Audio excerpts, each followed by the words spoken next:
Hi, welcome to Moved with Melissa. I'm Melissa and I'm so excited to be sharing one of my favorite recipes with you. Today we're going to be making one of my favorite fall dishes, which is a simple oven roasted honey nut squash. And if you're not familiar with honey nut squash, you can think of it as butternut squash's slightly sweeter, slightly starchier cousin, almost like a butternut squash and a sweet potato had a little baby, and it is so delicious. So to make it, it's really, really simple. All we'll have to do is start with a nice sharp knife and get this sliced in half. And I'm just going to go right down into it, and you can cut it lengthwise. That makes it a little bit easier to get the seeds out. And you actually don't even really need to get the seeds out. I'm going to show you how to remove them because it isn't that difficult. But if you're feeling lazy, which I definitely sometimes am, I just leave the seeds in and let the oven soften everything, which makes it even easier to remove them. So to remove the seeds, you just need a spoon. I just use a large tablespoon, but you could use kind of any spoon that feels comfortable in your hand. And you're just going to push in here where the seeds are. And you're just going to gently start to kind of scoop out the seeds. And the squash is really hard when it's raw, so you'll get a lot of resistance and it'll be very easy to tell where the seeds and the squash separate. So you're just gonna scoop out here. And you can see we have the seeds and we have these little stringy kind of pieces here that we'll also want to remove as well. And you don't need to be super exact about this. This isn't gonna affect anything if there's a little bit left of these strings in here. So we'll just leave that as is and we'll remove our seeds from the other one.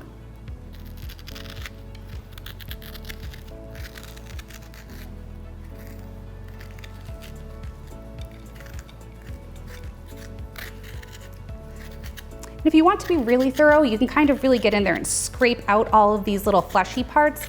But like I said, it's really not necessary and it won't affect the final dish at all. It does look a little bit aesthetically better if you're planning to leave them whole, so that's just something to consider, but certainly not a necessity, especially for what we'll be using this for later. So now that we have our squash ready to roast, we're just gonna get the pan ready. I like to use just a simple sheet pan. You can line it with parchment paper or whatever you'd like, or just roast it straight on the pan. Instead of seasoning the squash, I actually like to just season the pan itself and then kind of swirl my squash around to get it nice and seasoned. So we'll start with about a tablespoon of olive oil, and you could also use coconut oil or kind of any oil that you'd like for this, just something nice and neutral. If you use a coconut oil, you'll definitely get a little bit of that sweetness added to it, which I think goes beautifully, but olive oil I think tends to be kind of the most neutral oil for this dish, so that's what I'm gonna go with today. And then we're just gonna kind of go by heart here, but it's gonna be about, I don't know, maybe teaspoon, half tablespoon kind of. And we're gonna just kind of lightly season the pan with salt and olive oil. And then we're going to add the squash to the pan like this and just kind of give it a little swirl. And I'm just gonna move it around to get it nice and evenly distributed. And again, this doesn't have to be exact. I'm just kind of swirling these around. What you're looking for is a nice kind of even coating. So now that our squash is all set, we're just gonna go ahead and pop it into the oven at about 425 degrees for around 15 to 20 minutes. But as I always say, it's a conversation with the food, so the squash will be telling us how long it needs in the oven. And I'll show you what to look and check for as we go.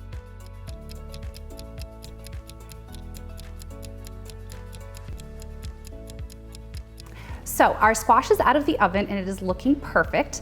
As I mentioned, we're looking for it to be tender to the touch more than a specific amount of time in the oven. So how you can tell if it's tender to the touch is by pressing on both sides of it, because one side, the side that had the seeds, is going to be tender to the touch much sooner than the harder side that was just basically pure squash. So you're gonna wanna make sure that both sides are nice and tender. One is going to be basically caving in by the time the other side gets tender, but that's okay. And I mentioned that you can roast these with the seeds in, and it's really doesn't make much of a difference to the finished product. So to get the seeds out once they're cooked, you just do the same thing. You're going to use a spoon to just gently scoop the seeds out. And you can see it's steaming here. My hands are a little desensitized to the heat, so I can work with it this way. Just wait till they cool if this is a little much for you. But you can see it really doesn't change much here. You're just not getting necessarily a very, like a smooth scoop in there, but we're gonna stuff this or we're gonna smash it or do something else with it, so it really doesn't matter. And this like I said, it makes it a lot easier. As we saw in the beginning of the episode, I had to really scrape those seeds and separate them from the squash. But once everything's been tenderized by cooking, it's almost effortless to just lift the seeds out. And I think maybe the one downside is you do lose a tiny bit of squash because it's not as separate as it is when it's hard. So that's just something to consider, but I like to make things easy and just as unintimidating as possible. So if leaving the seeds in helps make this feel easy, do that. So these are ready to enjoy just as is right now. As I mentioned, we used some olive oil and of course that beautiful saltery salt that I love, and that is really all you need with these delicious little squashes. As I mentioned, they're a little sweeter, a little denser, a little starchier than a butternut squash, so they really just kind of stand on their own, almost like a sweet potato would. My favorite way to serve these are stuffed with my Harvest vegetable stuffing and some ground sausage. That is a delicious kind of main course, or it could be like a Thanksgiving side dish. I love to bring that when I am sharing with other people. So these are ready to enjoy as is. Also, I love to serve these just smashed up. So if you're going to do things that way, so like I said, you can just serve these kind of stuffed and you just leave them whole. Or if you wanted to smash them up, you just start going in with your spoon and separating the cooked squash out from the skin, which you actually don't even need to separate the skin from the squash. It's edible. It's almost like a delicata skin, so it's very thin. And once it roasts down, you can easily just eat it with the rest of the squash. Obviously a different texture, but tons of nutrients in the skin, so definitely worth eating. Especially if you're going to make a soup with this, you could just blend the skin right into it. So I'm going to be using this in another episode that I hope you'll be checking out, which will be my easy duck breast dinner. And in that recipe, we're going to be just using this as a simple smashed squash. So that's what we're going to do right now, is just get this separated out from the skin. I'm gonna grab a bowl to transfer this into. So we're just gonna go ahead and scoop the rest of the squash off of the skin and into this bowl that I have set up here. And you'll definitely want to make sure to get all of those delicious little caramelized edges. I love getting that caramelized flavor into anything roasted.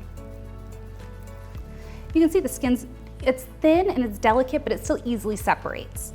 And it's totally okay if you don't get every little ounce of squash off. You don't have to go crazy. All right, so now I have my squash separated from the skin and it's in a bowl. And all I'm gonna do is just gently mash it with this spoon. I have a little piece of skin here that we can remove. I wanna get all of that caramelization off of there before I take it out. All right, so we've got that, and we're just gonna give it a gentle smash and a little taste before we continue to season it.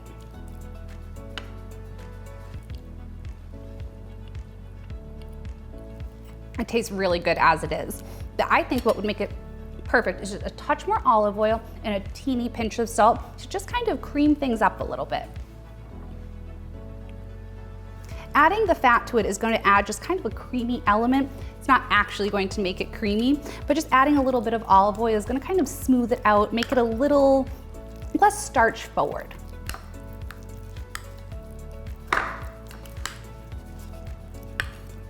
All right, this looks beautiful. You can already see the shine from the olive oil getting incorporated in there, and it looks delicious.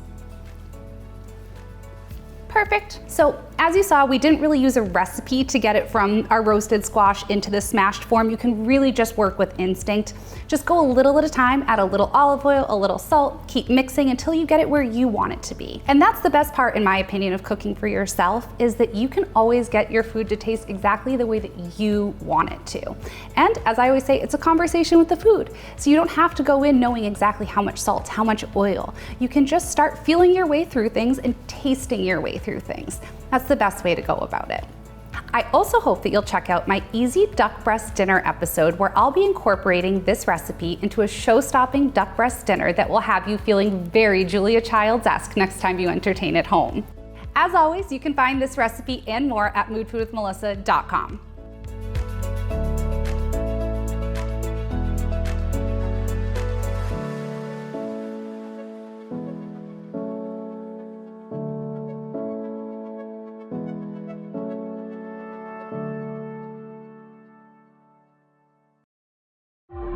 you.